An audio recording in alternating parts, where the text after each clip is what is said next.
nice to see all of you, wherever you are, in your homes, worshipping the Lord together. I'm reading from Psalms 111, verse 1 and 2. Praise ye the Lord, I will praise the Lord with my whole heart, in the assembly of the upright and in the congregation.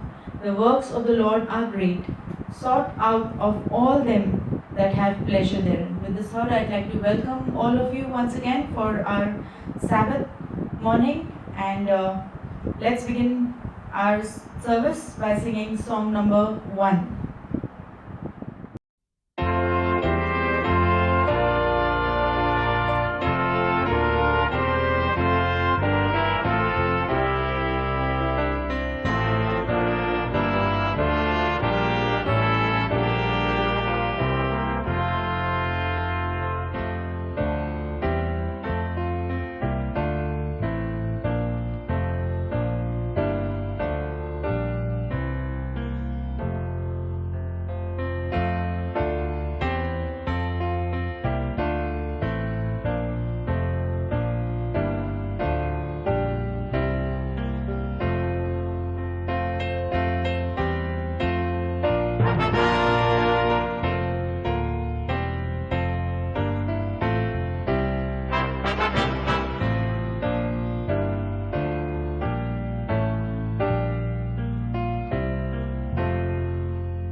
Let's bow down our head for prayer. Our most kind and loving Heavenly Father, we thank you for giving us this time once again as we worship you on your Sabbath day. Lord, we thank you for the care and protection that you have granted to us in the last 1 week, for keeping us safe, Father, from all evils, harms and dangers. And as we worship you, Lord, we pray that you forgive us of all our sins and shortcomings, and help us, Father, that we may worship you in spirit and in truth.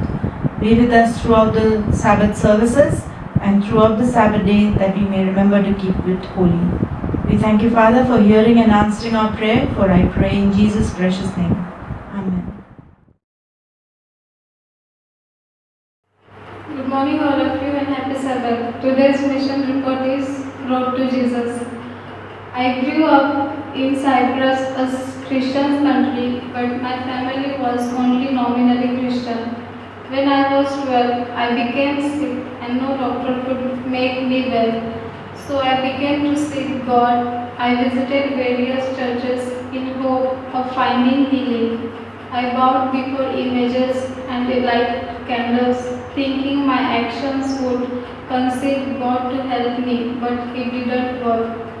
Many years later, when I was 30, I found a leaflet under my cloth advertising a series of lectures on archaeology and spiritual matters in a public hall.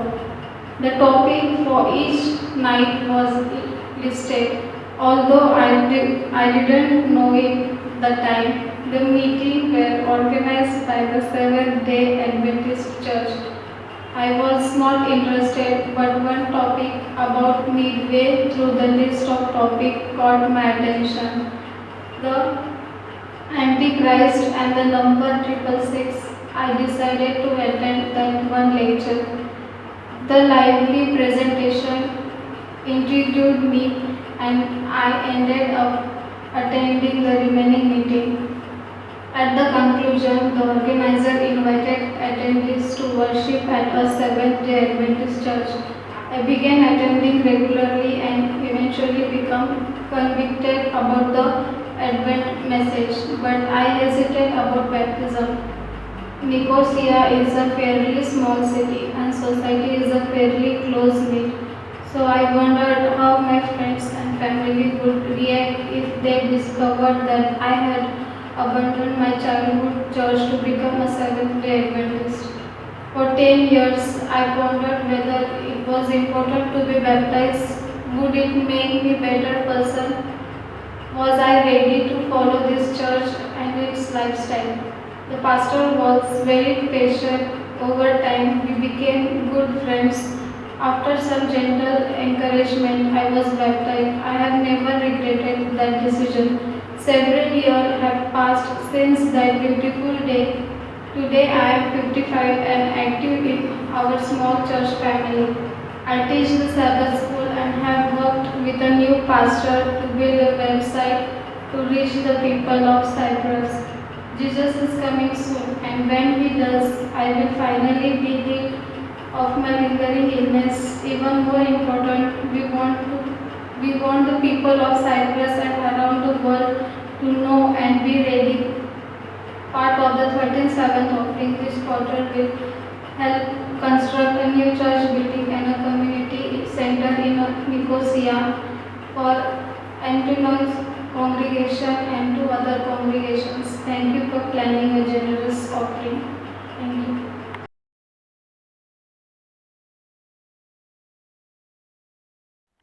Happy Sabbath आप सबको, और स्वागत है एक और दफ़ा आपको सबको इस लेसन स्टडी के लिए। आज छठा लेसन चल रहा है, और शास्त्र में जाने से पहले हम एक छोटी सी प्रार्थना करेंगे। Most kind and loving Heavenly Father, we thank you, Lord, for giving us this time to come into your presence once again, the Sabbath hours. Help us, Father, as we study your word. We pray that your Holy Spirit will guide us into understanding the truth of why the scriptures need to be interpreted in the correct way. We pray that you will give us the understanding, and let the people be blessed, Father, and may we grow closer to thee as we study your word. Thank you, Father, for hearing and answering our prayer, for I pray in Jesus' precious name. Amen. आज की memory वर्स या memory text Hebrews 11:6 में से ली गई है। इब्रानियों की किताब 11 अध्याय और 6 आयत, और ये आयत कहती है, और विश्वास बिना उसे प्रसन्न करना अनहोना है, क्योंकि परमेश्वर के पास आने वाले को विश्वास करना चाहिए कि वह है और अपने खोजने वालों को प्रतिफल देता है। And without faith it is impossible to please him, for whoever would draw near to God must believe that he exists and that he rewards those who seek him. Why is interpretation needed?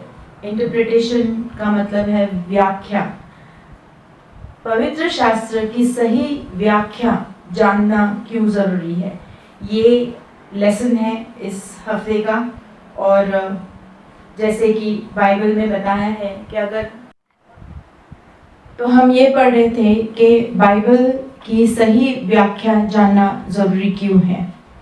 जब हम Bible को पढ़ते हैं मतलब हम Bible की व्याख्या भी कर रहे हैं, लेकिन बाइबल को सही तरीके से समझने में उसके पीछे जो तत्व हैं वो क्या है, हमको वो जानना ज़रूरी है ताकि हम बाइबल की सही तरीके से व्याख्या कर सकें। सबसे पहली बात, बाइबल लिखने वाले की इंटेंशन क्या थी या उसका इरादा क्या था।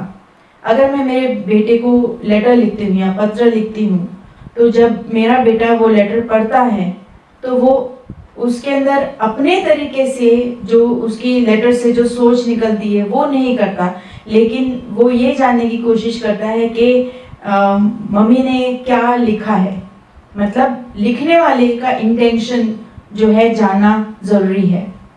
इरादा क्या है बाइबल के लिखने वालों का, वो किस टाइम पे किस तरीके से किस इरादे से बाइबल लिखी गई थी, वो जानना ज़रूरी है। दूसरी चीज़ हमको जानना ज़रूरी है कि बाइबल का कॉन्टेक्स्ट क्या है, उसका संदर्भ क्या है, वो जानना भी बहुत ज़रूरी होता है कि इससे पहले कि हम बाइबल को पढ़ना शुरू करें सिर्फ एक आयत को लेके चलें तो फिर हमारी जो बाइबल की जो व्याख्या है वो गलत हो सकती है। इसी चलते मुझे एक एग्जाम्पल याद आ रहा है कि एक आदमी की आदत थी, बहुत से लोगों की आदत होती है कि वो ये मान के चलते हैं कि परमेश्वर हमको बाइबल में से बात करते हैं, लेकिन एक तरीका है जिस तरीके से वो बात करते हैं हमारे साथ, और हम कभी कभी बाइबल सिर्फ खोल लेते हैं और जो पहली आयत हमारे सामने आती है हम उसको पढ़ते हैं तो हमको ये लगता है कि जैसे परमेश्वर ने वो हमसे कहा है। लेकिन ये तरीका थोड़ा डेंजरस हो सकता है, खतरनाक हो सकता है। तो उस एग्जाम्पल के चलते मैं आपको एक बताती हूँ कि एक मनुष्य की ऐसी आदत थी कि वो सुबह सुबह बाइबल पढ़ने बैठता था, तो जो पहली आयत उसके सामने आती थी तो वो मान के चलता था कि खुदा उस दिन के लिए उसको वो कह रहे हैं। तो वैसे ही उस दिन उसने खोला, बाइबल खोली और उसके सामने मत्ती 27 वर्स 5 सामने आई। तो ये क्या कहती है मत्ती 27 वर्स 5? मैथ्यू 27 वर्स 5।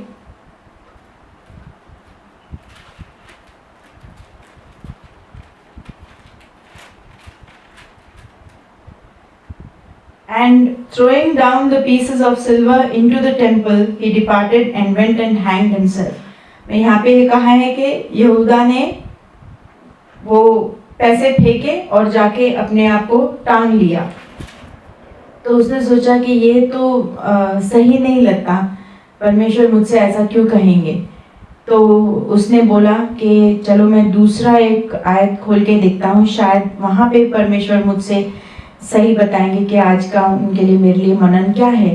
तो अगली दफ़ा जब उसने खोला तो उसके सामने लूक का 10th चैप्टर और 37th वर्स आया और वहाँ पे लिखा था कि he said the one who showed him mercy and Jesus said to him, you go and do likewise, कि तुम भी जाके वैसा ही करो। फिर उसके मन में बात उठी कि ये तो कुछ ठीक नहीं लग रहा, पहले कहा कि अपने आप को जाके टांग लो, दूसरी दफ़ा कहा तुम भी वैसा करो। तो उसने फिर सोचा कि मैं वापस से कोशिश करता हूँ कि शायद इस वक्त परमेश्वर मुझसे सही तरीके से और सही चीज़ मुझे बताएंगे। तो उसने जब तीसरी दफ़ा बाइबल खोली तो उसके सामने जॉन का 13 चैप्टर और वर्स 27 सामने आई, जिसके अंदर लिखा था, and then after he had taken the morsel, Satan entered into him. Jesus said to him, what you are going to do quickly, कि जो तुम करना चाहते हो वो जल्दी से जाके करो। तो इससे हमको पता चलता है कि अगर हम बाइबल को सिर्फ ऐसे ही पढ़ेंगे तो कितना खतरनाक हो सकता है। कहीं ये आदमी ने ये सोचकर कि बाइबल ने मुझसे कहा है ऐसे करने को और वो सचमुच में वैसा जाके कर लेता तो कितना खतरनाक हो सकता था। लेकिन ये सिर्फ एक एग्जाम्पल है कि बाइबल को हमें इस तरीके से नहीं पढ़ना है, हमको मनन करना है बाइबल पे और कॉन्टेक्स्ट देखना है, संदर्भ किस संदर्भ में उस राइटर ने उस वक्त वो बाइबल को लिखा था, वो कॉन्टेक्स्ट वो संदर्भ जानना बहुत ज़रूरी है। आगे चलते हैं संडे के पोर्शन को, प्री सपोजिशंस, हिंदी में अनुवाद है पूर्व धारणा। हम खाली दिमाग से बाइबल के पास नहीं आते हैं, हमारे मन में हम जब बढ़ रहे होते हैं, हमारे बचपन से लेके बड़े होने तक हमारे माँ बाप ने हमको क्या सिखाया है, कैसे सिखाया है, तो ये सारी चीज़ें हमारे दिमाग में बन रही होती हैं। हमारे जो हमारी पढ़ाई लिखाई कहाँ तक हुई है, कैसी हुई है, हमारे एक्सपीरियंसेस क्या कहते हैं। तो ये सारी चीज़ें हमारे मन में एक ख्याल, एक ओपिनियन, एक धारणा बना देती है। तो अगर हम बाइबल की तरफ उस पूर्व धारणा से आए, उस प्री सपोजिशन से आए, तो पवित्र शास्त्र को पढ़ने में हमें मुश्किल हो सकती है। No one comes to the text of scripture with a blank mind. कोई खाली मन से पवित्र शास्त्र के पास नहीं आता। हर एक स्टूडेंट की, हर एक छात्र की जो एक धारणा होती है, उनकी हिस्ट्री होती है, उनका पर्सनल एक्सपीरियंस होता है, और ये सारी चीज़ें जब हम बाइबल पढ़ते हैं तो हम उसी सोच से बाइबल को भी इंटरप्रेट करने की सोचते हैं, उसकी व्याख्या बनाने की कोशिश करते हैं। लेकिन ये गलत हो सकता है। ये पॉसिबल तो नहीं है कि हम पूरी तरीके से खाली कर ले अपने दिमाग को, लेकिन अगर हम पवित्र आत्मा को, होली स्पिरिट को अगर हम अलाउ करें, हम आगे आने दें हमारे पास, और जैसे वो बताना चाहते हैं, हमको चलाना चाहते हैं बाइबल पढ़ने में और बाइबल समझाने में, अगर हम उसको अलाउ करें, होली स्पिरिट को अलाउ करें, तो एक सही तरीके से हम बाइबल को सीख सकते हैं, पढ़ सकते हैं। जैसे कि जॉन 16:13 में लिखा है कि holy spirit leads us into all truth. तो होली स्पिरिट की हेल्प से, एलेन वाइट भी बोलती हैं कि बाइबल खोलने से पहले हमें हमेशा प्रार्थना करनी चाहिए कि पवित्र आत्मा को हमारे पास, हमको इनवाइट करना चाहिए कि पवित्र आत्मा आप आए और हमें बाइबल को समझने की बुद्धि दें, हमको क्षमता दें।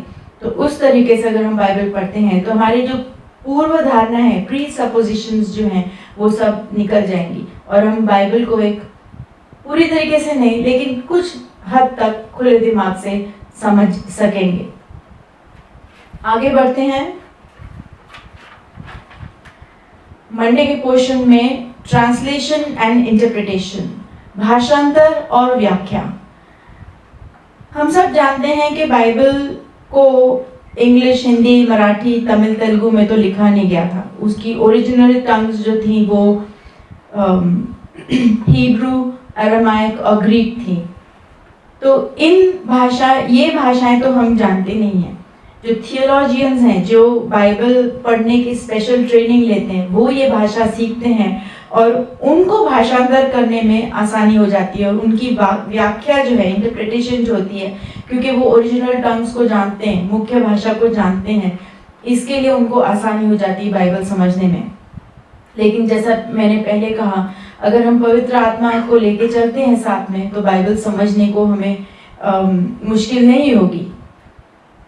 लूक 24:27 में भी हम ये इवेंट देखते हैं या घटना देखते हैं जहाँ पे जीसस के मरने और पुनरुत्थान के बाद जीसस के 2 चेले इमाउस की तरफ जा रहे थे और यीशु के जो ये 3 दिनों में जो कुछ हुआ था उसकी बातें करते हुए जा रहे थे। जब यीशु उनको जुड़ते हैं साथ में और उनसे पूछते हैं कि तुम किस चीज़ के बारे में बात कर रहे हो, तो वो यीशु को बताते हैं सब कुछ कि ऐसा ऐसा हुआ है। तो यीशु उनसे तब बोलते हैं कि क्या तुमने पढ़ा नहीं है, और फिर पूरा मूसा से लेके साम्स तक और प्रॉफिट्स की पूरी उन्होंने व्याख्या प्रभु यीशु ने उन 2 चेलों के सामने रखी है। चेलों को पवित्र शास्त्र समझने में मुश्किल हो रही थी क्योंकि उन्होंने अपने मन में एक अंदाजा बनाया था कि जब मसीहा आएंगे तो वो इस तरीके से आएंगे, वो एकदम जोर शोर से और गौरव के साथ आएंगे। लेकिन उन्होंने ये नहीं सोचा था कि मसीहा दुख उठाएंगे और मरेंगे। तो जब यीशु ने उनको समझाया तब उनको पता चला कि पवित्र शास्त्र को समझने में कैसा हमको क्या ज़रूरत होती है, भाषांतर की ज़रूरत होती है, व्याख्या की हमें ज़रूरत होती है। तो यहाँ पे जो ट्रांसलेशंस हुई हैं, जो भाषांतर बाइबल का हुआ है, जिन बहुत सालों से भाषांतर हो रहा है, तो लोगों के मन में ये भी एक बात उठ सकती है कि कुछ गलती तो नहीं हुई। लेकिन जिन लोगों ने भाषांतर किया है उन्होंने बहुत प्रार्थना पूर्वक और पवित्र शास्त्र से परिपूर्ण होकर भाषांतर किया है, और तब जाके बिना किसी गलती के बाइबल जो आज हमारे हाथ में है वो हमें मिली है। हम उसके ऊपर यकीन कर सकते हैं क्योंकि जिन लोगों ने भाषांतर किया है वो बहुत प्रार्थना पूर्वक, प्रार्थना में रहने वाले लोग थे। चाहे भाषांतर के द्वारा हमें जो हमारी बाइबल मिली है आज, लेकिन किसी भी भाषा में वो हो, अगर हम उस भाषा को जानते हैं और बाइबल को हम प्रार्थना पूर्वक पढ़ते हैं और हमारी इच्छा ये है कि जो भी हमको सीख बाइबल देती है उसको, उसके ऊपर हम आज्ञाकारक अगर हम चलने की कोशिश करते हैं तो वो ब्लेसिंग्स, वो जो आशीर्वाद है वो हमें प्राप्त होगा। ट्यूसडे की तरफ बढ़ते हैं। द बाइबल एंड कल्चर, पवित्र शास्त्र और संस्कृति या परंपरा। परंपरा या संस्कृति का असर बाइबल के ऊपर या बाइबल का असर संस्कृति या परंपरा के ऊपर कैसा होता है? हम सब जो हैं किसी संस्कृति या किसी परंपरा के बंधन में हम बंधे हुए हैं।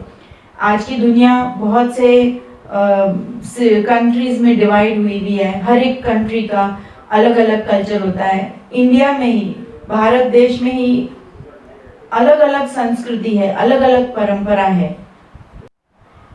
तो इन सब परंपराओं का असर हमारे मन पे होता है, हमारे पे एक वो छाप छोड़ता है।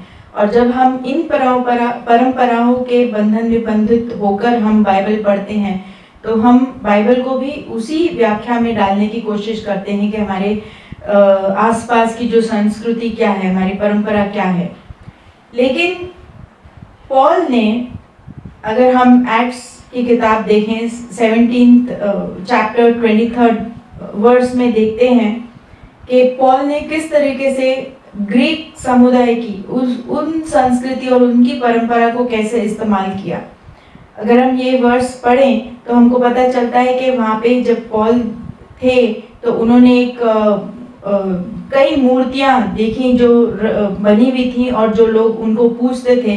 उसमें से एक ऐसी भी थी जहाँ पे लिखा था टू द अननोन गॉड, अनजाने खुदा के लिए भी उन्होंने एक मूर्ति बनाई हुई थी जिन उसको भी वर्शिप करते थे। तो पॉल ने कहा कि इस खुदा को जिसको तुम नहीं जानते हो उसके बारे में मैं आपको बताने आया हूँ। तो ये जो संस्कृति है हमारे ओर की, पॉल ने जिस तरीके से उनका इस्तेमाल किया है वैसे हम भी इस्तेमाल कर सकते हैं। लेकिन जहाँ तक बात तारण की आती है, हमारे साल्वेशन की आती है, वहाँ पे ना हमारी संस्कृति, ना हमारी परंपरा, ना कोई कल्चर, ना कोई ट्रेडिशन, कोई चीज़ काम नहीं आता। क्योंकि वहाँ पे हम सब जाके एक हो जाते हैं, क्योंकि हम सब पापी हैं, वी आर ऑल सिनफुल, और हम सबको साल्वेशन की ज़रूरत है, हम सबको तारण की ज़रूरत है। चाहे किसी भी आप कल्चर में चल जाएं, वहाँ पे भी पापी हैं, यहाँ पे भी पापी हैं। तो हमारा सेवियर कौन है, हमारा मसीहा कौन है, वो सब हमें बाइबल बताता है।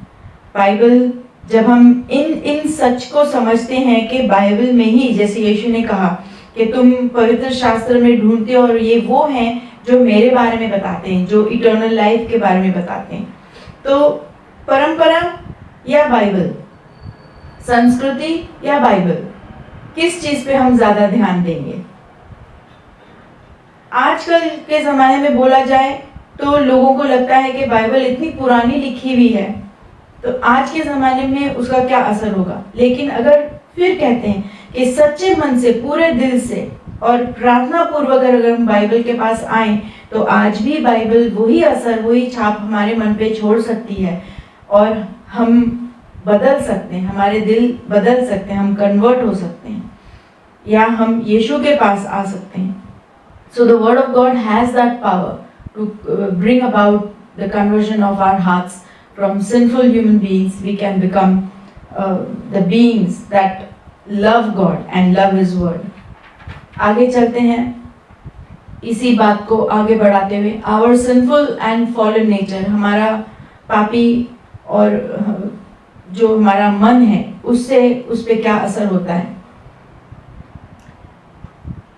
हमारे जो परमेश्वर के साथ जो रिलेशनशिप था, जैसे एडम और ईव का जो रिलेशनशिप था जब वो बनाए गए थे, वो एक प्योर था, वो एक साफ रिलेशनशिप था।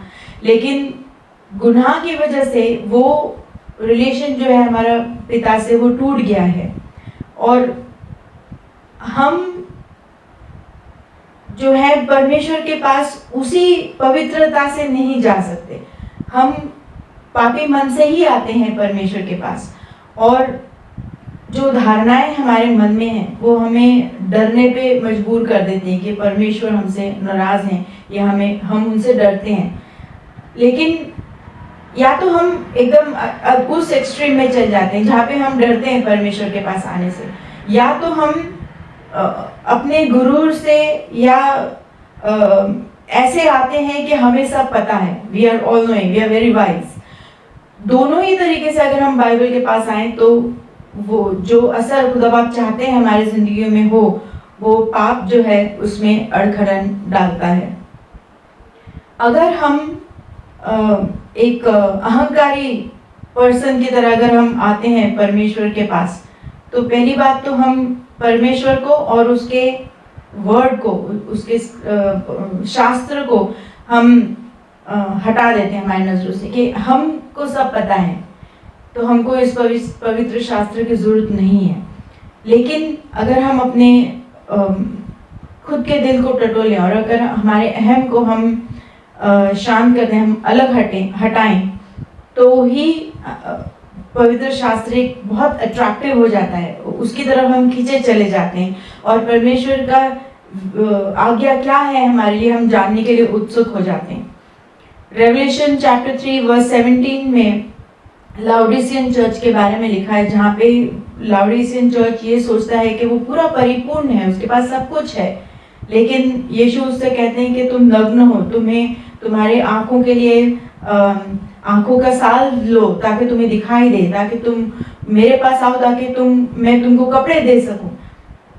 जब हम खुद अपने आप को सेल्फ डिसेप्शन में रहते हैं तो भी हम पवित्र शास्त्र के पास उस तरीके से नहीं आएंगे। तीसरी चीज है, हमारे मन में जो डाउट क्रिएट होता है, शक क्रिएट होता है कि सही में परमेश्वर का शब्द जो कहता है क्या वो होता है या नहीं, तो वो चीज भी हमारे पास, हमारे अंदर नहीं होनी चाहिए। यीशु चाहते हैं कि हम बाइबल के पास जब आए तो हम विश्वास से आए और अपने अहम को हमारे से दूर करके हम पूरे सबमिशन के साथ में आए, तो ही परमेश्वर की शास्त्र जो है हमारे ऊपर काम कर सकती है, और परमेश्वर का विल क्या है हमारे लिए हम वो जान सकते हैं। थर्सडे के पोर्शन में जाते हुए हम ये देखते हैं कि सही व्याख्या क्यों जरूरी है। जैसे हमने आज तक अभी तक पढ़ा है कि कैसी चीजें हमारे बाइबल जब हम पढ़ते हैं तो हमारे अड़खड़न क्या हो सकती है। पहली बात, हम जो राइटर था उसका इरादा हम समझ नहीं पाते हैं, संदर्भ क्या था अगर वो हम समझ नहीं पाते हैं, फिर भाषांतर की वजह से अड़खड़न हो सकती है, फिर हमारी संस्कृति या परंपरा भी हमारे अड़खड़े डाल सकती है। लेकिन इन सब को हटाते हुए सबसे बड़ी बात जो हमारे पवित्र शास्त्र को अच्छी तरीके से समझने में हमारे अड़खड़न डालता है, वो हमारा खुद का पापी जो नेचर है, सिंफुल नेचर है, वो सबसे बड़े रोड़े हमारे बीच में डालता है। ये सब होने के बाद फिर हमारे को क्वेश्चन आता है कि सही व्याख्या करना क्यों जरूरी है। हम नहमाया 8:1-3 पढ़ेंगे। नहमाया 8:1-3। उन सब लोगों ने एक मन होकर जल फाटक के सामने के चौक में इकट्ठे होकर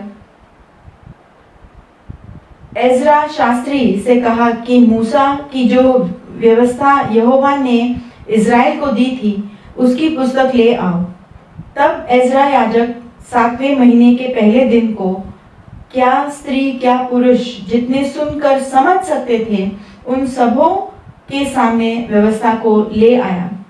वह उसकी बातें भोर से दोपहर तक उस चौक के सामने जो जल फाटा के सामने था, क्या स्त्री क्या पुरुष और सब समझने वालों को पढ़कर सुनाता रहा और लोग व्यवस्था की पुस्तक पर कान लगाए रहे। और 8वीं आयत पढ़ेंगे। उन्होंने परमेश्वर की व्यवस्था की पुस्तक से पढ़कर अर्थ समझा दिया और लोगों ने पाठ को समझ लिया। तो ये आयत हमसे कहती है कि उसका अर्थ समझना और पाठ को समझना हमारे लिए कितना जरूरी है। क्योंकि जब हम पवित्र शास्त्र पढ़ते हैं, जब हम नियम पढ़ते हैं, तो हमें हमारा तारण का रास्ता हमें समझ में आता है। We know or get to know what our salvation is, what the way that leads to our salvation. We will come to know when we understand or when we interpret the Bible correctly. Here in Nehemiah it said that the people came together and Ezra read the law of Moses in front of them, and all those who had understanding, they understood him. They read from the book, from the law of God clearly, and they gave sense so that the people understood the reading. यहाँ पे बहुत clearly लिखा है कि बहुत समझदारी से किताब को पढ़ा गया ताकि उनका मतलब उनको समझ में आए और लोगों को वो बात समझ में आई। दूसरे 2 पीटर चैप्टर 3 वर्स 15 अगर हम पढ़ते हैं तो वहाँ पे भी पतरस हमें बहुत सही तरीके से एक बात बताते हैं। स्पेशली जब हम पॉल की किताब पढ़ते हैं तो बहुत सा कभी-कभी हमें ऐसा लगता है कि बहुत कंफ्यूजन हो रही है, लेकिन पीटर वहाँ पे बहुत साफ तरीके से बताते हैं कि अगर इंटरप्रिटेशन या करेक्ट रीडिंग हम बाइबल की करें तो क्या होता है, या अगर हम गलत तरीके से करें तो क्या होता है। 2 पीटर चैप्टर 3 वर्सेस 15 and 16।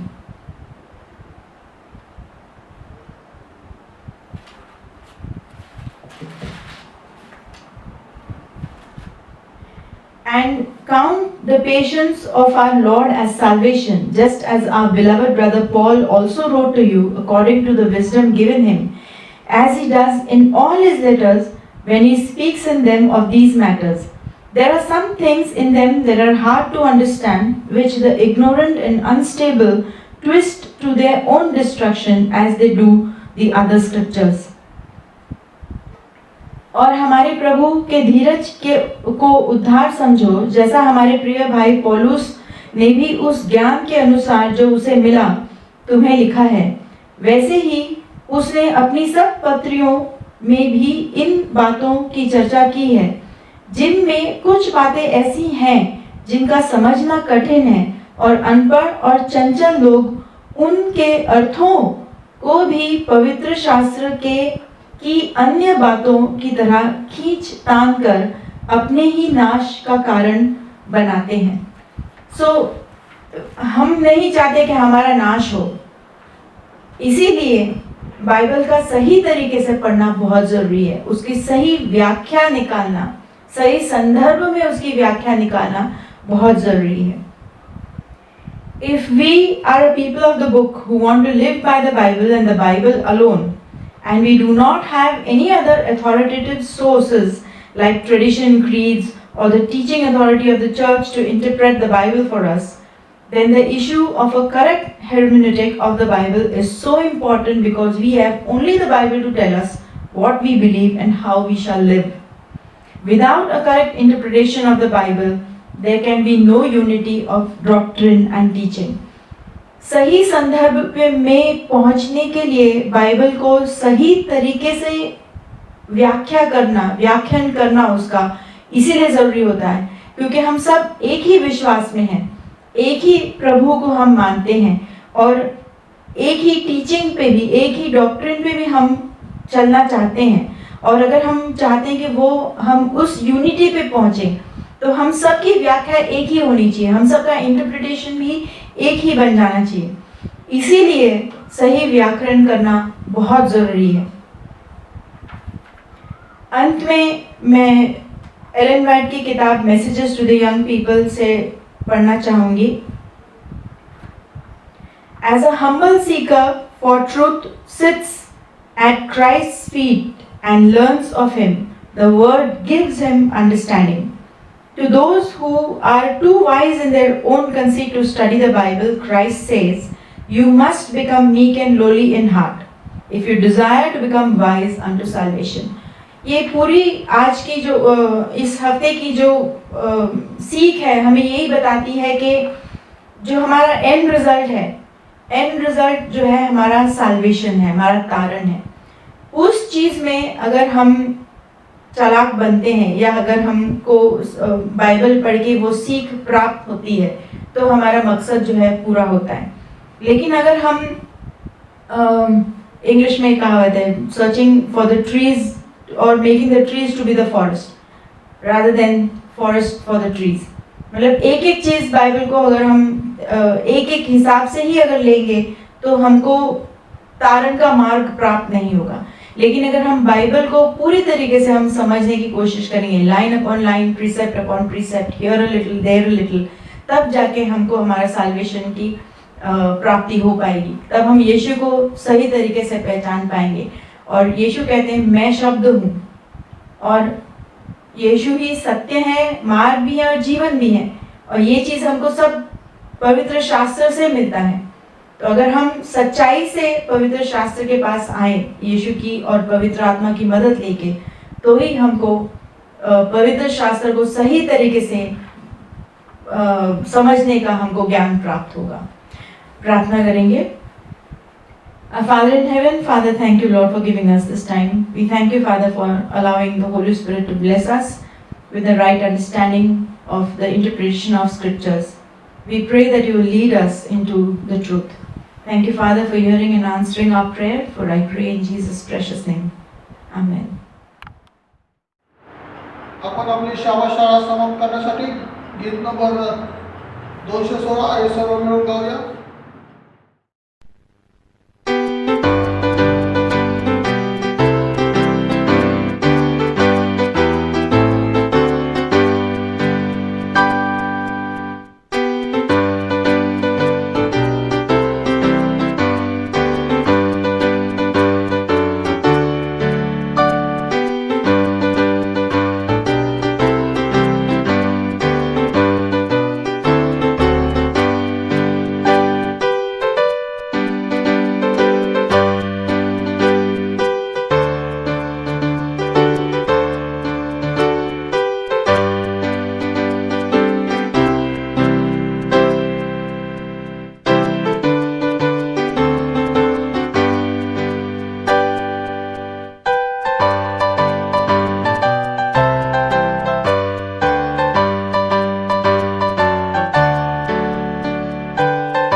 शाळा समाप्त करण्यासाठी सर्वजण मिळून शेवटची प्रार्थना, शाबासयाची प्रार्थना करू।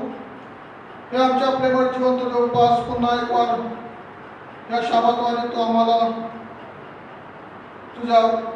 तुझं पवित्र नाव घेण्याची संधी दिली। मनापासून उपकार मानतो बाबा। आज आम्ही ऑनलाईनद्वारे आमच्या घरामध्ये बसून जे काही धड्याद्वारे आध्यात्मिकाने सेवन केलेलं आहे ते तू आम्हा सर्वांसाठी आशीर्वादित केलं, म्हणून तुझे उपकार मानतो बाबा।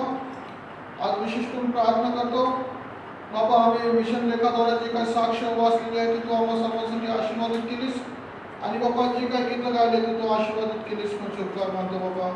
बाबा आज विशेष करून प्रार्थना करतो की आम्ही आमच्या घरामध्ये तुझे उपकार स्तुती आराधना करत असताना आमच्यासाठी हो, आमच्यावर जो मोठा भरपूर असा आशीर्वाद पाठव आणि शाबाताची भक्ती तू आशीर्वादित कर। आमचे चर्च बाळासाहेब सभासद वडील मंडळी यांच्यावर सुद्धा मोठा भरपूर असा आशीर्वाद पाठव। प्रत्येकाला सुखी निरोगी आतापर्यंतची भक्ती तू आशीर्वादित केलीस, म्हणजे उपकार मानतो। इथून पुढची होणारी भक्ती आशीर्वादित कर, विनंती ख्रिस्ता नावातून आहे, आमेन।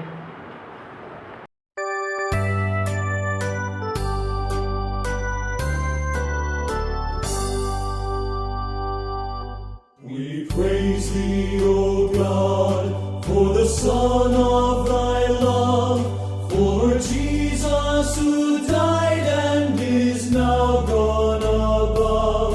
Hallelujah, thine the glory. Hallelujah, amen. Hallelujah, thine the glory. Revive us again.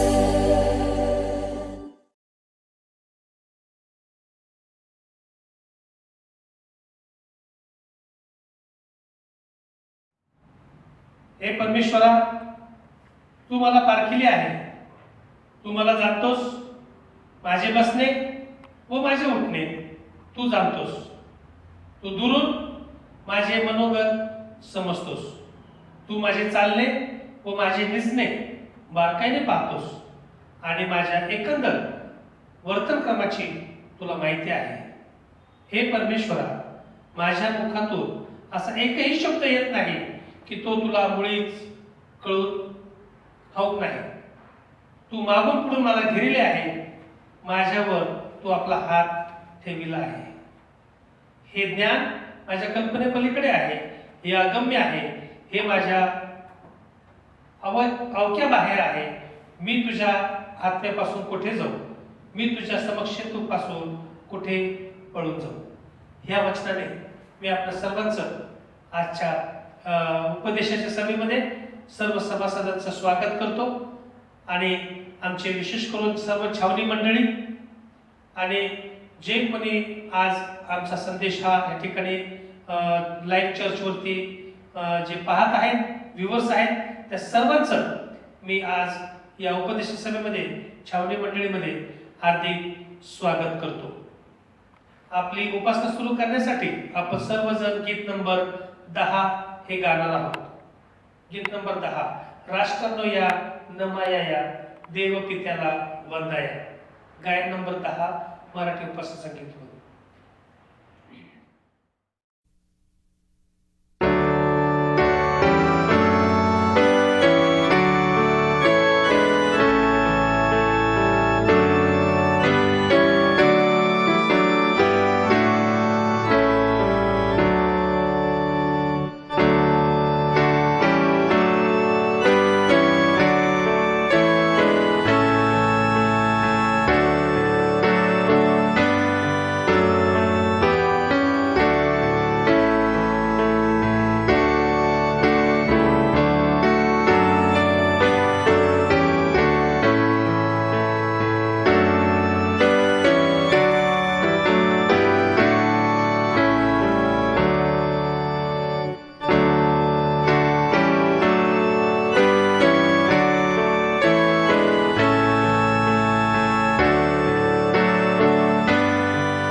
आपण प्रार्थना करूया. स्वर्गातील आमच्या प्रेमळ देवा, तुझे मनापासून उपकार मानतो. गेल्या 6 दिवस आम्हाला सांभाळलंस आणि पवित्र शब्द दिवशी आमच्या घरामध्ये, आमच्या कुटुंबामध्ये, परिवारामध्ये भक्ती प्रार्थना तुझी करण्यासाठी आम्हाला एकत्रित केलंस. तुझे उपकार मानतो. गेल्या 6 दिवसामध्ये आमच्याकडून काही पाप अपराध चुका लबड्या घडल्यास ते देव कृपे क्षमा कर आणि प्रिय प्रभू परमेश्वर बाप्पा, आम्हाला आमच्या कुटुंबामध्ये अधिक एकत्र करून तू आशीर्वाद दिलेस, तुझे उपकार मानतो. आम्ही सर्वजणांनी घरामध्ये आमच्या घरात राहत असताना तेव्हा आम्ही सुरक्षित आहोत, तुझ्या सानिध्यामध्ये आहोत आणि इतरांनी सुरक्षित ठेवत आहोत. आणि म्हणून तेव्हा हे सहकार्य करण्यासाठी, इतरांच्या भवितव्यासाठी, इतरांचं जीवन आशीर्वादित होण्यासाठी आम्ही आमच्या घरामध्ये सुरक्षित राहावं, आमच्या लेकरबाळांसहित आणि तुझं गौरव करावं असं तो होऊ दे. आणि देवा, आमच्या घरामध्ये राहण्यासाठी बाहेर फिरू नये आणि त्याच्यामध्ये इतरांना कोणाला बाधा होऊ नये, त्याच्यासाठी आमच्यासाठी अहोरात्र पोलीस कर्मचारी जे रात्रंदिवस कष्ट करत आहेत, देवा मेहनत करत आहेत रस्त्यावरती, त्यांच्यावर आशीर्वाद पाठव, त्यांच्या लेकरबाळांना तुझा आशीर्वाद पाठव देवा. तसेच आम्ही आठवण करतो देवा आमचे जगातले आणि भारत देशाचे आणि आमच्या महाराष्ट्र प्रदेशातले सर्व डॉक्टर्स, सर्व नर्सेस आणि देवा सर्व सफाई कामगार, या सर्वांची आम्ही आठवण करतो. तुझा आशीर्वाद त्यांना दे आणि दे बाप्पा, त्यांना अहोरात्र तुझ्या लोकांची सेवा करण्यासाठी त्यांना तू सहाय्य कर पवित्र देवा. तसेच आमच्या देशाचे प्रधानमंत्री, त्यांच्यासाठी प्रार्थना करतो. आमचे तसेच सर्व होम मिनिस्टर्स, चीफ मिनिस्टर आणि देवा सर्व government officers, social media, police department, social workers या सर्वांवरती तुझा खूप मोठा असा आशीर्वाद पाठव आणि ह्यांना देवा देशाची चांगल्या प्रकारे सेवा करण्यासाठी सहाय्य कर आणि त्यांना आम्ही सर्वांनी रहिवाशांनी सहकार्य करावं असा गोड आशीर्वाद तू दे. परमेश्वर बाप्पा, आम्हा सर्वांना प्रार्थनेमध्ये राहण्यासाठी विशेष मार्गदर्शन तू कर. प्रिय प्रभू, मी प्रार्थना करतो, विनंती करतो, आमचे सर्व जे देणगीदार आहेत त्या देणगीदारांशी आम्ही आठवण करतो प्रभू, त्यांना तुझा आशीर्वाद दे आणि प्रभू त्यांनी सर्वांनी पुढे आलेले आहेत आणि देवा तुझ्या गरजवंत लेकरांना त्यांनी देवा अन्न पाणी दिलेलं आहे, त्या सर्वांवर तुझं इथून मोठं आशीर्वाद पाठव. विशेष करून आमचं नॉर्थ महाराष्ट्र सेक्शन यांनी देवा देणगी दिलेली आहे, त्यांनी मदत केलेली आहे, त्यांचे तुझा आशीर्वाद पाठव. तसेच आमचे Mr Philip Vaydate, Mr Sujit Bhadlekar, Mrs Saroj Pakhare, Mr Nikhil Tribhuvan, Mrs Tania Tribhuvan, तसेच Mr Vilas Tribhuvan, Mr Vaibhav Sable, Mr Dinesh Balla, Mr doctor Ramesh Shinde, pastor Ujjwal Kande, Mr Samuel Jadhav, pastor Peterson Sable, Mr Jimmy Khajekar, या सर्वांना ते बाप्पा तुझा आशीर्वाद पाठव, त्यांच्या लेकरा बाळांना तुझा आशीर्वाद तू दे. परमेश्वर बाप्पा, आमच्या मंडळी तुझा आशीर्वाद पाठव, आमची मंडळीची उन्नती कर, प्रगती कर, भरभराट कर आणि देवा सर्वांचं तू रक्षण कर, सांभाळ कर, सर्वांच्या कामात तू सहाय्य मदत कर, सर्वांची अडचण तू भागव, पवित्र प्रभू सहाय्य तू आम्हा सर्वांना पुरव. आमचं north Maharashtra section, school administration, सर्व पालक वर्ग, व्हॉलंटियर्स, त्यांचे लेकरं बाळ सर्व तू आशीर्वादाने भर, तुझ्या सामर्थ्याने भर, सर्वांचं रक्षण तू कर आणि या घातक बरीपासून, या वातावरणापासून सर्वांसाठी तू राहा. परमेश्वर बाप्पा, तुझ्या पवित्र पंखाच्या सावली आमच्या सभोवती तू दे. मान सन्मान गुण आदर तुलाच देतो. आमच्या सर्व मंडळ्या, सर्वांचे लेकरं बाळ सर्वांच्या आठवण सर्व आशीर्वाद तू उपकृत कर आणि तू वैभवने येईपर्यंत तुझ्या विश्वासामध्ये आम्हा सर्व तो टिकून ठेव. जेव्हा तू वैभव येशील तेव्हा तू सर्व काही राज्यामध्ये संधी आम्हाला दे. कारण विनंती प्रार्थना तारणाबद्दल प्रिय प्रभू येशू ख्रिस्त याच्याच प्रिय पवित्र गोडवर मागतो म्हणतो आहे. आमेन. Praise the Lord. देवाचे आभार मानतो आणि आजच्या आपल्या सर्वांना मी शाबातात सलाम करतो. त्यावेळेस 2 मिनिटाची प्रार्थना करूयात आपण. पवित्र परमेश्वर बाप्पा, तुझ्या नावाला धन्यवाद देतो. आज शास्त्रातून अभ्यास करत असताना आमच्यासोबत राहा, आम्हाला ज्ञान, बुद्धी आणि चातुर्य आणि समजण्यासाठी आम्हाला तू मन दे. परमेश्वर बाप्पा, यावेळेस विनंती करतो की घराघरामधून आमचे चर्च मेंबर्स प्रार्थना करत आहेत, आमचा शाबात करत आहेत, त्यांच्यावर विपुल असा आशीर्वाद विनंती ख्रिस्ताच्या द्वारे केली म्हणून तो ऐक. ख्रिस्तात आपल्याला पुन्हा एक वार सलाम आणि देवाची स्तुती असो की आज आपल्याला ही संधी त्यांनी दिलेली आहे आणि खरोखर आपला देव महान आहे, आपला देव जिवंत आहे आणि त्याची कृपा आपल्यावरती आहे, म्हणून आपण त्याची स्तुती करूयात.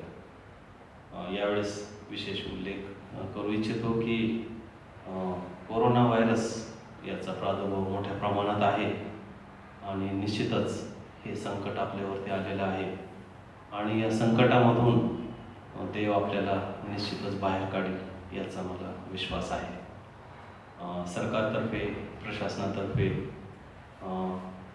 मोठ्या प्रमाणात प्रयत्न केले जात आहेत की या आजारातून, या महामारीतून आपण सर्वजण सुखरूपपणे बाहेर पडावं आणि यासाठी निश्चितच आपलं सर्वांचं सहकार्य यासाठी अपेक्षित आहे आणि आपण ते देत आहोत आणि आपण घरी राहून प्रार्थना करत आहोत आणि शाबाताचा आशीर्वाद घेत आहोत. जरी आपण चर्चमध्ये येऊ शकत नाही, मंदिरात येऊ शकत नाही, तरी आपलं शरीर एक मंदिर आहे आणि घराघरामध्ये किंवा मंदिरामध्ये आपण आहोत असं मला या ठिकाणी आपल्याला सांगायचं आहे.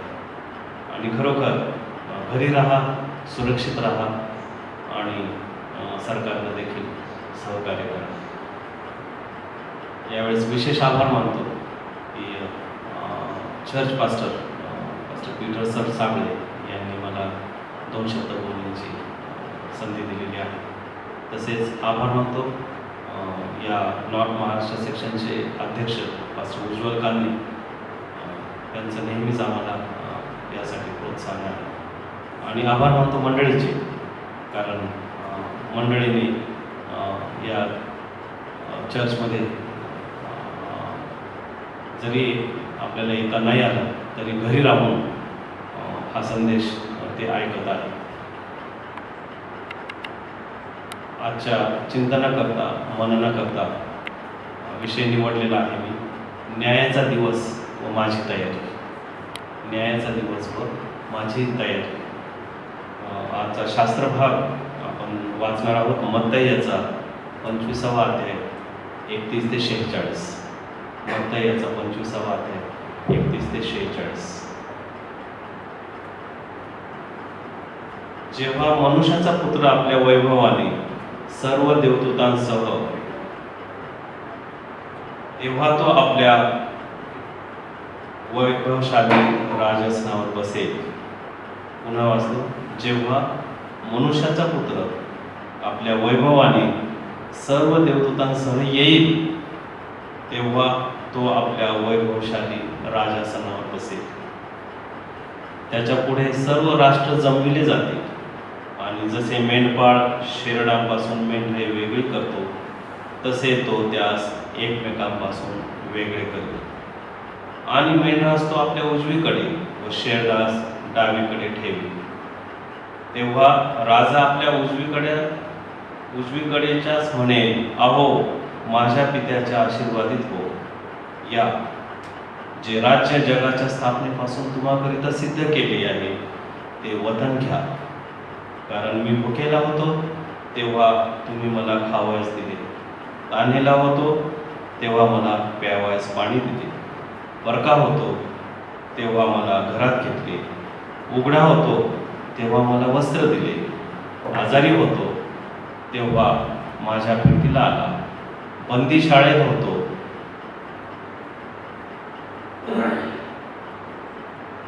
तेव्हा तुम्ही माझ्याकडे आला. त्यावेळेस नीतिमान त्याला उत्तर देतील की, प्रभूजी, आम्ही तुम्हाला केव्हा भुकेले पाहून खावयास दिले, केव्हा तान्हेले पाहून प्यावयास दिले, तुम्हाला परके पाहून केव्हा घरात घेतले, उघडे पाहून केव्हा वस्त्र दिले, आणि तुम्हाला आजारी अथवा बंदीशाळेत पाहून केव्हा आम्ही तुमच्याकडे आलो. तेव्हा राजा त्यास उत्तर देईल, मी तुम्हास खचित सांगतो की ज्या अर्थी तुम्ही ह्या माझ्या कनिष्ठ बंधूंपैकी एकाला केले, त्या अर्थी मला केले आहे. मग डावीकडच्याही तो म्हणेल, अहो शापग्रस्त हो, माझ्याकडून निघून जा आणि सैतान व त्याचे दूत यांच्यासाठी जे सार्वकालिक अग्नी सिद्ध केला आहे त्यात जा. कारण मी भुकेला होतो तेव्हा मला खावायच दिले नाही, ताणलेला होतो तेव्हा मला प्यावयास पाणी दिले नाही, परका होतो तेव्हा मला वस्त्र दिले नाही, आजारी व बंदीशाळेत होतो तेव्हा माझ्या भेटीला आला नाही. त्यावेळेस हेही त्यांना उत्तर देतील, प्रभूजी, आम्ही केव्हा तुम्हाला भुकेले, ताणलेले, परके, उघडे, आजारी किंवा बंदीशाळेत पाहिले आणि तुमची सेवा केली नाही? तेव्हा तो त्याच उत्तर देईल, मी तुम्हाला खचित सांगतो की ज्या अर्थी या कनिष्ठांपैकी एकालाही केले नाही त्या अर्थी ते मला केले नाही. ते तर सार्वकालिक शिक्षा भोगायला जातील आणि नीतिमान सार्वकालिक जीवन उपभोगावयास जातील. प्रियानो, अत्यंत सुंदर असा हा शास्त्र भाग आहे, अगदी स्पष्ट सांगितलेला आहे. तरीही आपण यावरती मनन चिंतन करणार आहोत.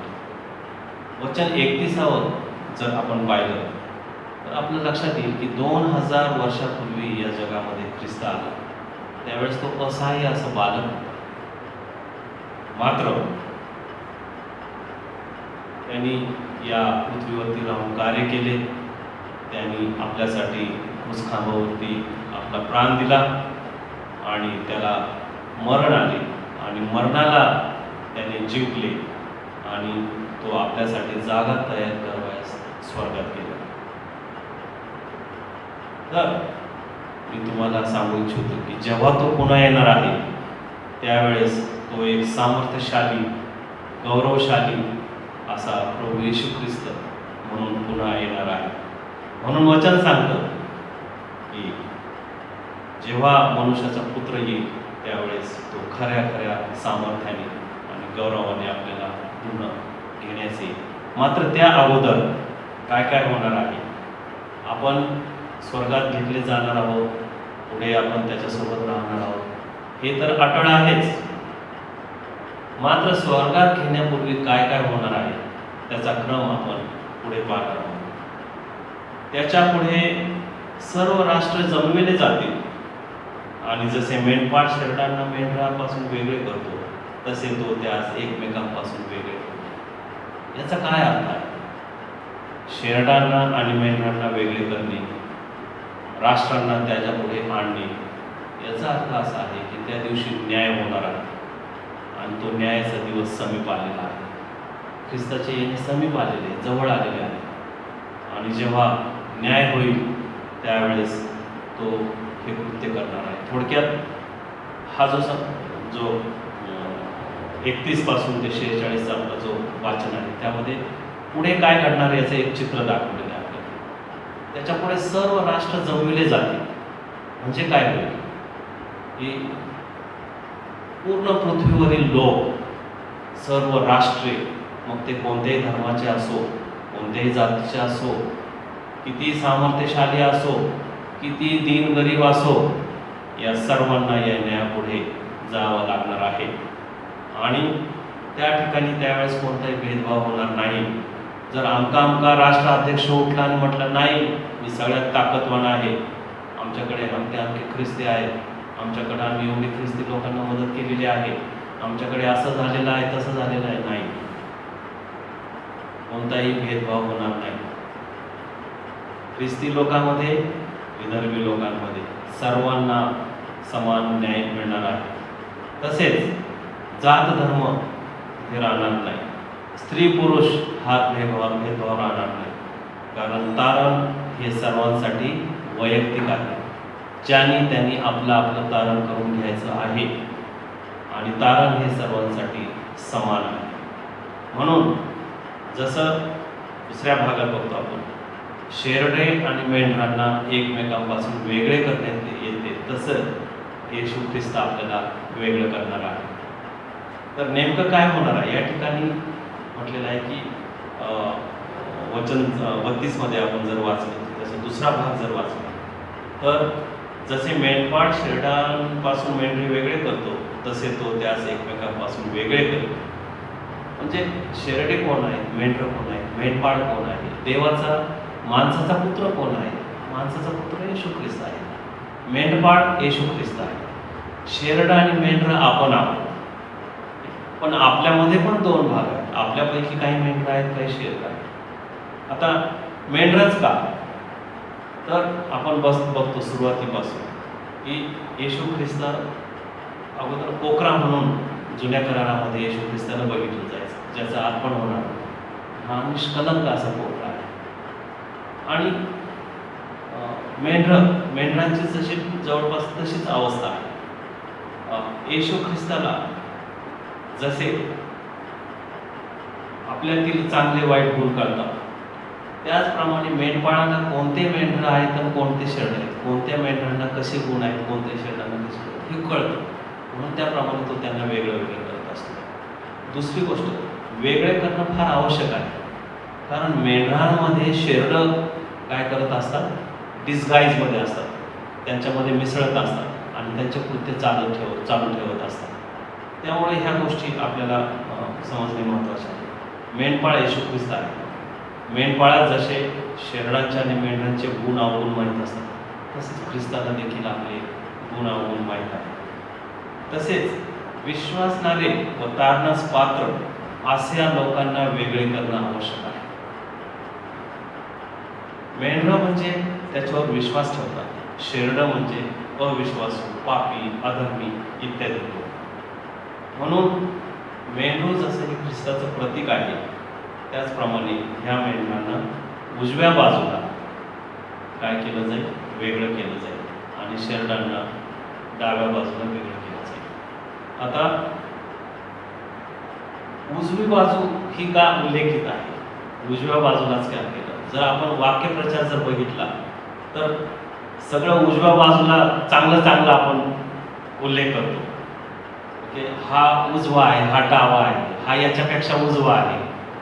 हा एक वाक्प्रचार आहे की चांगल्या गोष्टीला उजवं म्हणणे आणि वाईट गोष्टींना किंवा चांगल्या नसलेल्या गोष्टींना डावा म्हणणे.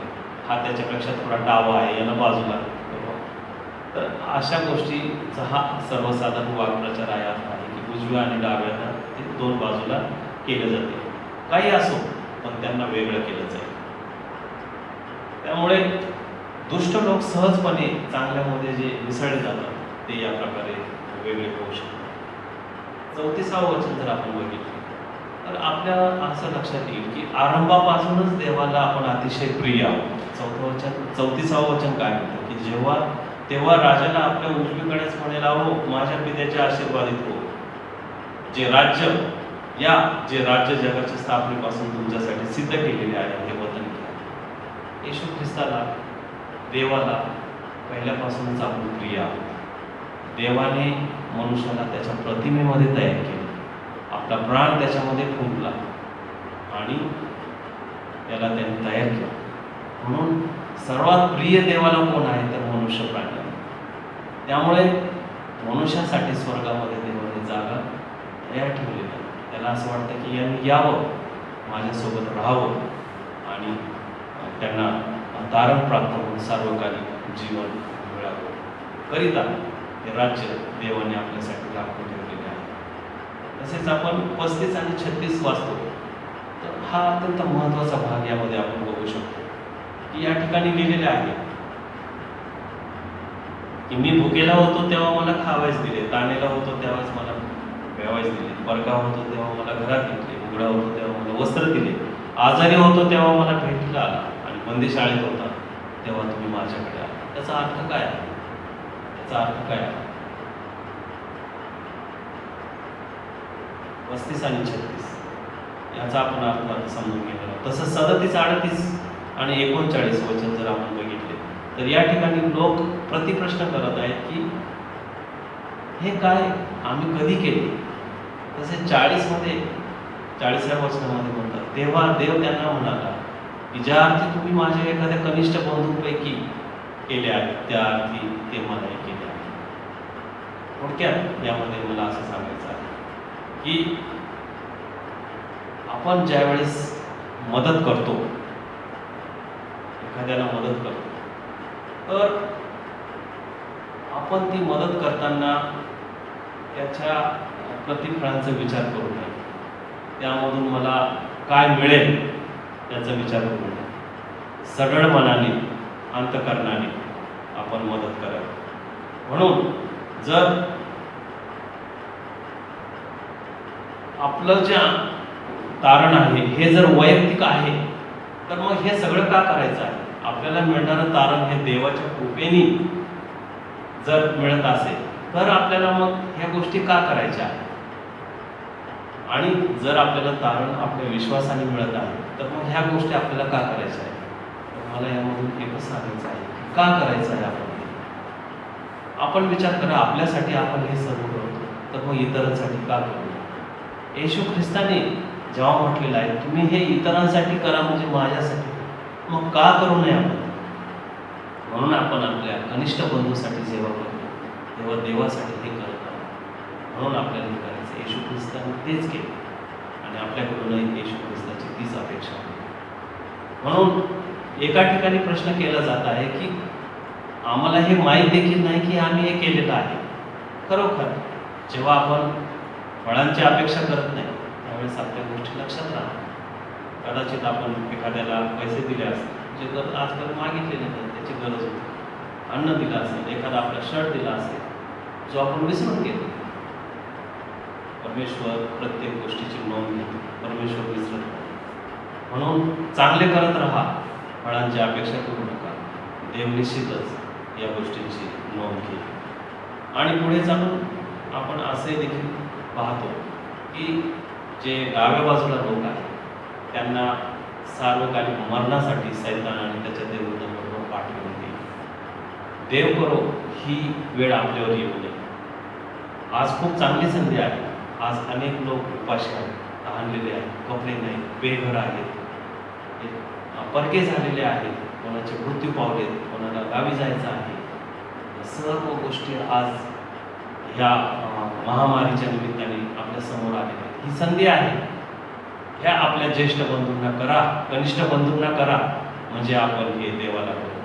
म्हणून दान द्या, मदत करा, भेटायला जा. मात्र काही गोष्टींना रेस्ट्रिक्शन आज आलेलं आहे, तरी देखील आपण त्यांना फोन करा, कॉल करा, त्यांचे हाल हवाल विचारा.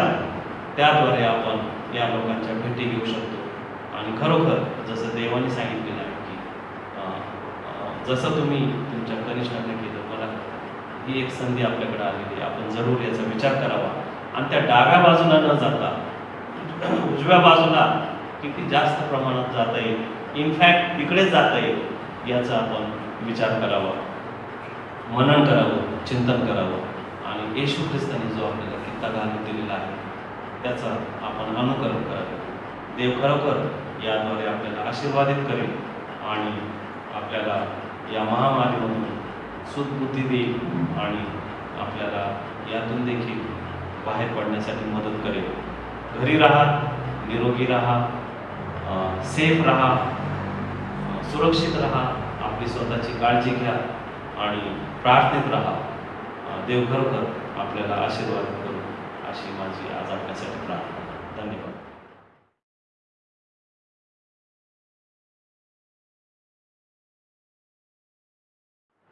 आपल्या मंडळीच्या काही सूचना आहेत, कृपा करून मंडळी लक्ष द्यावं.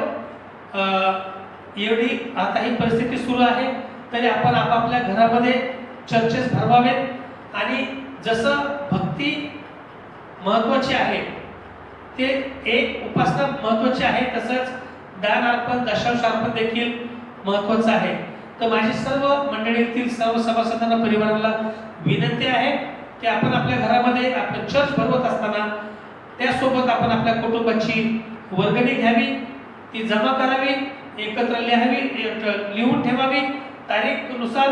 आणि आपल्या त्याच्यानंतर डिकन, चर्चचे डिकन तुमच्याकडे येतील आणि ऑफरिंग तुमची महिन्याच्या शेवटी घेऊन येतील आणि चर्चमध्ये रेकॉर्ड करतील आणि मग त्याची तुम्हाला पावती देण्यात येईल.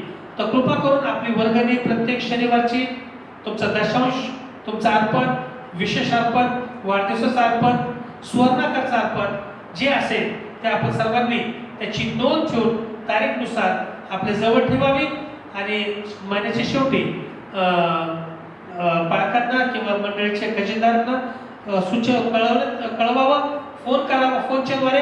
आणि मग इथून डिकन तुमच्याकडे येतील आणि डिकन सर्व दान अर्पण गोळा करून चर्चमध्ये ते आणतील आणि देव तुम्हाला हे करण्यासाठी निश्चित आशीर्वाद देऊ.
आपण सर्वजण अर्पणावर प्रार्थना करूया.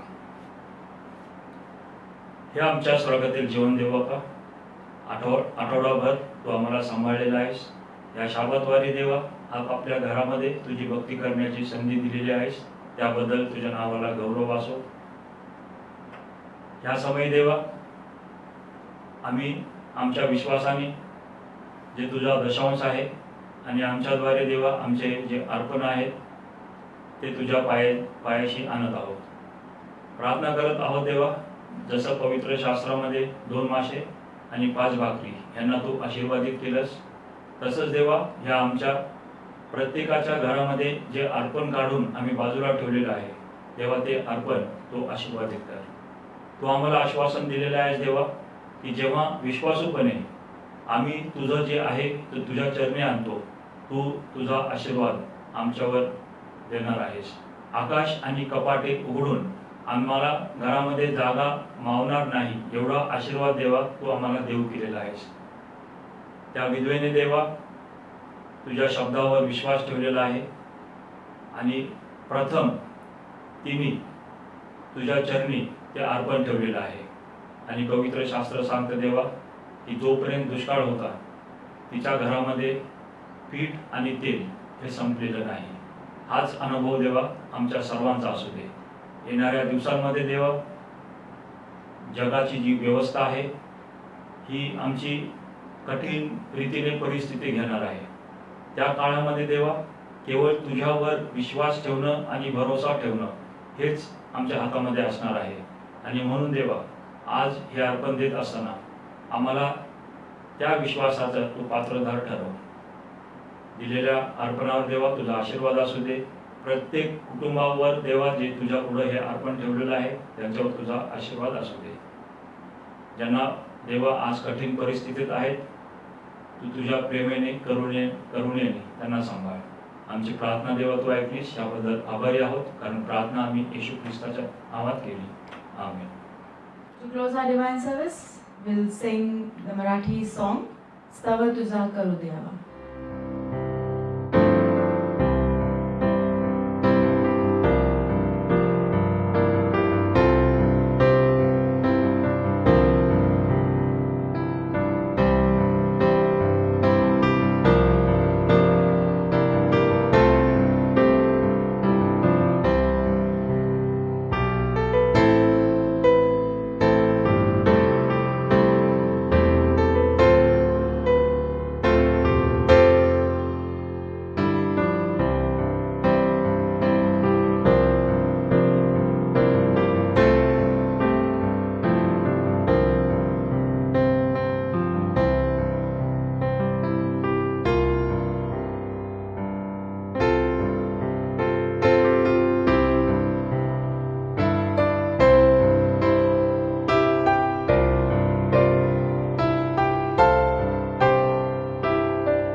शिंदे यांनी सुंदरसा संदेश दिला आहे, त्याबद्दल त्यांचे आभारी आहोत. निश्चितच त्यांनी जे आपल्याशी पवित्र शास्त्रातून बोललेले आहे, आपण सर्वजण आशीर्वादित झालेलो आहोत. सभा समाप्त करण्यासाठी आपण सर्वजण आपले डोळे झाकूया आणि प्रार्थना करूया. हे आमच्या स्वर्गातील जीवन देव बापा, आज या शाबतवारी आमच्याकडून तू तुझी भक्ती करून घेतलेली आहेस, त्याबद्दल आम्ही तुझे आभारी आहोत. आज शाबात शाळेद्वारे, मिशन अहवालाद्वारे, आमच्या धड्याद्वारे, निराळ्या भक्तीच्या मार्गाद्वारे देवा तू आमच्याशी बोललेला आहेस आणि तुझी स्तुती करून घेतलेली आहेस, त्याबद्दल तुझे आभारी आहोत. आज आम्ही तुझी भक्ती करत असताना देवा तू आम्हाला पुन्हा एकदा आठवण करून दिलेली आहेस की जेव्हा तू आमच्यावर प्रेम केलेलं आहेस, तेच प्रेम आम्ही इतरांना दाखवावं.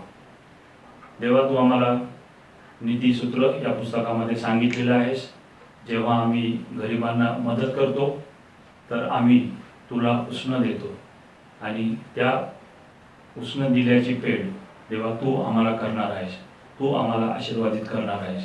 आणि म्हणून देवा ह्या काळामध्ये राहत असताना मदत करून एकमेकांवर आमचं प्रेम दाखवावं, त्यासाठी तू आम्हा सर्वांना प्रेरित कर, उत्तेजित कर. विशेष करून प्रार्थना करत आहोत देवा, या शेवटच्या काळामध्ये जगत असताना आम्हा प्रत्येकाला तुझी ही संधी दिलेली आहेस की पश्चाताप करून आमचे पापे पदरी घेऊन तुझजवळ आम्ही यावं आणि इनॉकसारखं तुझ्या संगतीने चालायला शिकावं. हा आशीर्वाद तू आम्हा सर्वांना दे. विनंती करत आहोत देवा, ह्या प्रार्थनेतून आम्ही बाहेर जात असताना आठवड्याभरासाठी आध्यात्मिक शक्ती जी लागणार आहे ती तू आम्हाला पुरव. आणि पुन्हा एकदा देवा विनंती करत आहोत, आमच्या प्रत्येका संगतीने तू हो, आमच्या प्रत्येकाच्या घराभोवती तुझ्या देवदूतांचं कुंपण असू दे. विशेष प्रार्थना करत आहोत देवा, आमच्यामधील ज्या मेडिकल सर्व्हिसमध्ये नर्सेस आहेत त्यांच्यावर तुझा विपुल आशीर्वाद असू दे, त्यांच्या कुटुंबांवर देवा विपुल आशीर्वाद असू दे. ते तुझी सेवा करत असताना न घाबरता देवा दवाखान्यात जात असताना आणि रोग्यांवर देवा त्यांची सेवा करत असताना त्यांना सर्वांना तो आशीर्वादित कर. आमचे प्रत्येक प्रांतामध्ये जे पोलीस कर्मचारी आहेत ते देशाची सेवा करत असताना देवा त्यांच्या प्रत्येकांच्या कुटुंबावर देखील तुझा विपुल आशीर्वाद असू दे. पुन्हा एकदा देवा आम्ही मागत आहोत, आमच्या प्रत्येक ॲडव्हेंटिस्ट कुटुंबावर जे प्रार्थनेत आहेत त्या सर्वांवर देवा तुझा विपुल आशीर्वाद पाठव. प्रार्थना ऐकली देवा, ह्याबद्दल आभारी आहे, कारण प्रार्थना आम्ही येशू ख्रिस्ताच्या नावात केली. आमेन. आपण सर्वजण प्रभूची प्रार्थना म्हणूया. हे आमच्या स्वर्गातील बापा, तुझे नाम पवित्र मानले जाओ, तुझे राज्य येऊ, जसे स्वर्गात तसे पृथ्वीवरही तुझ्या इच्छेप्रमाणे हो. आमची रोजची भाकर आज आम्हाला दे, आणि जशाने आमचे ऋण आज सोडले आहेत तसेच तुमचे ऋण आम्हाला सोड, आणि आम्हाला स्पर्श करू नकोस तर आम्हाला वाईटापासून सोडव, कारण की राज्य, सामर्थ्य आणि गौरव ही सर्व काळ तुझीच आहे. आमेन. आणि आता आपला स्वर्गीय देवाचा बाप याची प्रीती, प्रभू श्री ख्रिस्ताची कृपा आणि पवित्र आत्म्याची सहभागिता देवाच्या तुम्हा सर्वांना तो लेकरासोबत आता आणि पुढे सदा सर्वदा असो. आमेन.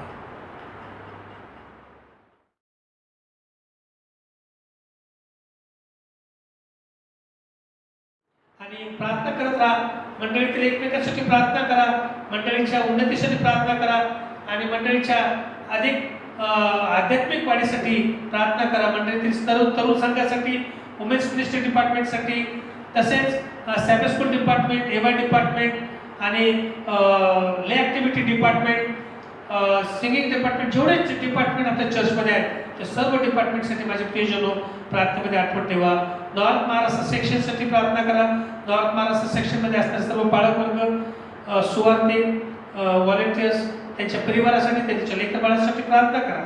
आणि तसेच आपल्या नॉर्थ महाराष्ट्र सेक्शनमध्ये असणाऱ्या सर्व स्कूल्स त्यासाठी प्रार्थना करा, स्कूल ॲडमिनिस्ट्रेशनसाठी प्रार्थना करा, आणि देवाचं देवाच्या सानिध्यामध्ये प्रत्येकाला वाढण्यासाठी सहाय्य करा. तसेच मी आभार मानतो की मागील कठीण दिवसामध्ये जे आपल्या सेवंत बॅप्टिस्ट चर्च छावणी मंडळीतले जे काही गरीब सभासद आहेत, जे मजूर वर्ग आहेत, ते जे हताश होते, त्यांना थोडंसं अन्नपाण्याची गरज होती, तर त्यांच्यासाठी अन्नपाणी राशन पुरवण्यामध्ये जे आमच्या चर्चमधून डोनर्स पुढे आलेले आहेत, त्या सर्वांचं मी मनापासून अभिनंदन करतो, त्या सर्वांना अभिनंदन देतो आणि त्यांच्या मनापासून मंडळीच्या वतीने आभार मानतो. खरोखर की त्यांनी पुढे येऊन त्यांचं अर्पण दान दिलेलं आहे आणि जे गरजवंत लोक आहेत त्यांच्यापर्यंत आपल्या चर्चच्या द्वारे अन्न पुरवलेलं आहे, राशन पुरवलेलं आहे. म्हणून मी त्या सर्व डोनर्सची नावं वाचतो, त्यांचे मी मनापासून आभार मानतो. येणाऱ्या दिवसांसाठी त्यांचा आम्ही सत्कार देखील चर्चमध्ये करणार आहोत. तर नॉर्थ महाराष्ट्र सेक्शनचे मी आभार मानतो. नॉर्थ महाराष्ट्र सेक्शनचं ॲडमिनिस्ट्रेशन त्यांची मी मनापासून आभार मानतो की त्यांनी त्यांचं कॉन्ट्रीब्युशन दिलेलं आहे. नॉर्थ महाराष्ट्र सेक्शनमध्ये असणारे सर्व पदाधिकारी, तसेच प्रेसिडेंट, एक्झिक्युटिव्ह सेक्रेटरी, ट्रेजरर आणि सर्व डिपार्टमेंटचे डायरेक्टर्स आणि सर्व नॉर्थ महाराष्ट्र सेक्शनमध्ये जे काम करणारे कर्मचारी आहेत, त्या सर्वांचं मी मनापासून आभार मानतो की नॉर्थ महाराष्ट्र सेक्शनमधून त्यांनी ती आपल्याला देणगी दिलेली आहे. तसेच मिस्टर फिलिप वायदंडे यांचे मी मनापासून आभार मानतो. तसेच मिस्टर सुजित भाटलेकर, तसेच Mrs Saroj Pakhare, Mr Nikhil Tribhuvan, Mr Vilas Tribhuvan, Mrs Tania Tribhuvan, Mr Kumar Vaibhav Sable, तसेच Mr Dinesh Balla, pastor Ujjwal Kande, doctor Ramesh Shinde, Mr Samuel Jadhav, master Peterson Sable, Mr Jimmy Khajekar, या सर्वांचे मी देणगी दिल्याबद्दल आभार मंडळीच्या वतीने मानतो. देव तुम्हाला तुमच्या परिवाराला आशीर्वाद देईल.